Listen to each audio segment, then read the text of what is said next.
అసలు భావప్రాప్తి అంటుంటారు కదా! ఈ భావ్యప్రాప్తి అంటే ఏంటంటే, ఈ సాటిస్ఫాక్షన్ ఎట్లా అంటే ఒక అమ్మాయి తృప్తి పొందింది అని ఎట్లా తెలుసుకోవాలి? యూజువల్లీ కమ్యూనికేట్ అవ్వాలి, మాట్లాడాలి అమ్మాయితో. అప్పుడే తెలుస్తుంది. ఇప్పుడేంటంటే చూడండి, అబ్బాయి ఫర్ ఎగ్జాంపుల్ డిశ్చార్జ్ అవుతాడు, అది ఆర్గాజం.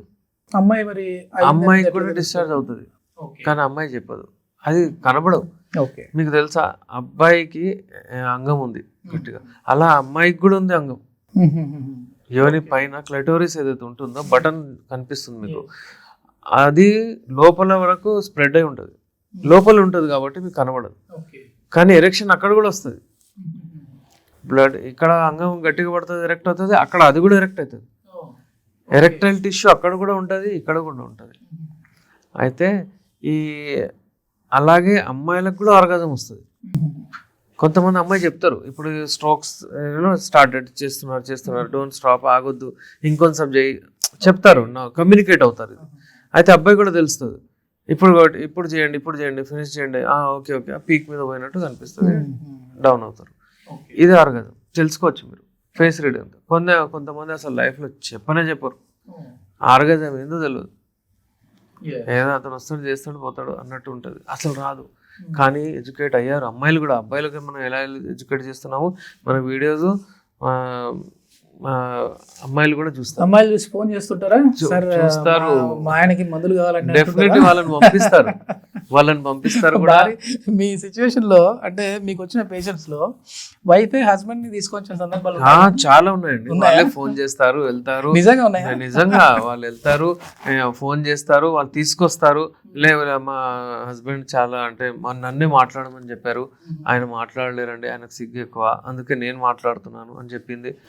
కొంతమంది వస్తారు, వాళ్ళ హస్బెండ్స్ తీసుకొస్తారు, హస్బెండ్స్ విదేశాల్లో ఉంటారు, అమ్మాయిలు ఇక్కడ వచ్చి అంటే మెడిసిన్స్ తీసుకొని పంపిస్తారు ఇక్కడ నుంచి, అలా చేస్తారు. అయితే అది తప్పేం కాదు. వాళ్ళు అంటే ఒక 3 months 4 months లో వస్తున్నాడు అన్నప్పుడు పంపిస్తారా? పంపిస్తారు, ఫిట్ అయ్యరమ్మని. అంత చాలా మంది తీసుకెళ్లారు. పొజిషన్స్ గురించి మాట్లాడుతుంటారు కదా చాలా మంది. అంటే ఈ భంగిమలు అనేవి ఎంతవరకు ఇంపార్టెంట్? అంటే అసలు ఇన్ని భంగిమలు ఉన్నాయనేది మాకు కామసూత్ర బుక్ చదివేంత వరకు కూడా మాకు తెలియలేదండి అని చెప్పేసి కొద్దిమంది అంటుంటారు. అంటే ఇది ఎప్పుడో కామసూత్రలో చెప్పారు ఈ పొజిషన్స్ అనేవి, ఇప్పుడు మీరు ఎడ్యుకేట్ చేస్తా ఉన్నారు. ఒకప్పుడు సమరం గారు చెప్పేవారు ఎక్కువ, ఇప్పుడు మీరు చెప్తా ఉన్నారు మళ్ళీ. అంటే ఇది ఒక్కొక్క తరానికి ఒక్కొక్కరు అందిస్తూ ఉండాలి. సో నిజంగానే పొజిషన్స్ అనేవి అంత ఇంపార్టెంట్ అండి? డెఫినెట్లీ పొజిషన్స్ చాలా ఇంపార్టెంట్ ఉంటాయండి. పొజిషన్స్ లో మీరు మీ టైమింగ్ కూడా పెరుగుతుంది, ఒక వెరైటీ ఉంటుంది. ఎప్పుడైనా సరే మనము ఒకటే షర్ట్ వేసుకొని తిరగలేము, చేంజ్ చేస్తూ ఉండాలి. ఏదైనా ఒకటి స్టైల్ కానివ్వండి, ఏదైనా కానివ్వండి, అది మనిషిలో జెనెటికల్లీ ఉంటుంది. అది అలాగే ఏంటంటే కొంతమందికి భంగిమ ఏదైతే పొజిషన్ ఉంటుందో అది నచ్చుతుంది. ఒక కపుల్కి ఒక పొజిషన్ నచ్చుతుంది, వెరైటీ అది చేస్తారు ఇది చేస్తారు, ఒక దాని మీద వచ్చి ఆగిపోతారు. కొంతమంది అలా చేస్తారు, మళ్ళీ పొజిషన్ చేంజ్ చేస్తారు, కొంతమంది చేస్తారు.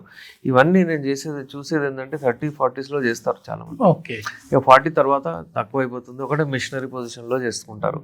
అయితే పొజిషన్ చాలా ఇంపార్టెంట్. అది స్పూనింగ్ కానివ్వండి, కొంతమంది ఫేస్ టు ఫేస్ చూడరు, వాళ్ళకి అదే నచ్చుతుంది, అలాగే ప్రొసీడ్ అవుతారు. ఆ స్పూనింగ్ నచ్చుతుంది. కొంతమందికి ఏంటంటే విమెన్ ఆన్ టాప్, అమ్మాయికి చాలా ఇష్టం పైకి రావాలని, చాలా మంది వస్తారు చేస్తారు, వాళ్ళకు సాటిస్ఫాక్షన్ లెవెల్స్ దొరుకుతాయి. కొంతమంది ఒక పేషెంట్ నేను చూసాను, అతను ఒకవేళ పైకి వచ్చేస్తే పడిపోతుంది, అమ్మాయి ఒకవేళ పైన ఉంటే ఎంతసేపు అయినా చేస్తారు. అయితే అగేన్స్ట్ గ్రావిటీ అది వీర్యం వెళ్ళిపోతుంది గుంజి. దీంట్లో కూడా సైంటిఫిక్ ఉంది, దీంట్లో కూడా ఉంది. అయితే ఇలాంటి పొజిషన్స్ కొంతమందికి మనం సజెస్ట్ చేసి వాళ్ళకు టైమింగ్ ఎక్కువ చేయొచ్చు మనం. కానీ అందులో ఈ అన్ని ఎరెక్ట్ మంచిగా ఉండాలి, ఎరెక్షన్. అదే మీరు చెప్పే పొజిషన్స్ అన్ని బాగానే ఉన్నాయి సార్, అసలు మాకు తగలగానే పడిపోతుంది అనే వాళ్ళు ఉంటారు. అదే ట్రీట్మెంట్ అవసరం, ఫస్ట్ ట్రీట్మెంట్ అవసరం. పొజిషన్ చేంజ్ అవ్వగానే వాళ్ళకు కొంతమందికి టైమింగ్ పెంచుకోవచ్చు, అలాంటి వాళ్ళు కూడా ఉన్నారు. అందుకే పొజిషన్స్ చెప్తాము. ఫర్ ఎగ్జాంపుల్ ఒకటే పొజిషన్లో ఒకరే దాని మీద వెళ్ళిపోతుంది, వెళ్ళేటప్పుడు అతను just has to change the position అంటారు. అప్పుడు ఏంటంటే ఇంకా కొంచెం సేపు ఇది చేస్తారు, మళ్ళీ వేరే చేయండి అన్నట్టు. కానీ ఈ అన్ని సందర్భాల్లో ఎరెక్షన్ మంచిగా ఉండాలి. ఎరెక్షన్ మంచిగా లేకపోతే ఇవన్నీ చేయలేడు, ప్రాబ్లమ్స్ వస్తాయి. ప్రీమెచ్యూర్ ఎజాక్యులేషన్ శీఘ్రస్ఖలనం ఎలాగనే వెళ్ళిపోతుంది కారిపోతుంది అదంటే దాని ట్రీట్మెంట్ తీసుకోవాలి. ఈ బేసిక్ ట్రీట్మెంట్ తీసుకున్న తర్వాతనే ఇక్కడ పోవాలి. తొందరపడద్దు, ఇప్పుడు కావాలి మాకు మ్యాజికల్ డ్రగ్ ఇప్పుడు కావాలి మా దగ్గర వచ్చి నాకు రేపు ఉంది రేపు కావాలి అంటే అట్లా ఉండదు. ఓకే, మీరు టైం మీ దగ్గరకు వచ్చిన వాళ్ళకి చెప్తుంటారా బాబు ఇది ఇంగ్లీష్ మెడిసిన్ లాగా కాదు, ఇప్పుడు వేసుకుంటేనే ఒక గంట కల్లా మళ్ళీ నాకు ఇట్లా రావాలనేది కాదు, ఇన్ని రోజులు మినిమం టైం పడుతుంది అని చెప్తారా? ఎన్ని రోజులు టైం ఉంటుంది సార్ ఇది? మీ medicine 20 నుంచి 40 రోజులు టైం పడుతుంది మంచిగా. అంటే అసలు ఆ బాడీకి ఇది ఈ సప్లిమెంట్ అనేది అందుతుందా లేదా అని తెలుసుకోవడం కోసం. డెఫినెట్లీ బాడీకి ఈ మెడిసిన్స్ పోయి అబ్జర్వ్ అయ్యి అతనికి న్యూట్రిషన్ అంటే న్యూట్రిషియస్ మంచిగా బాడీలో అంతా సర్క్యులేట్ అయ్యే వరకు 20 days పడుతుంది, 20 to 40 days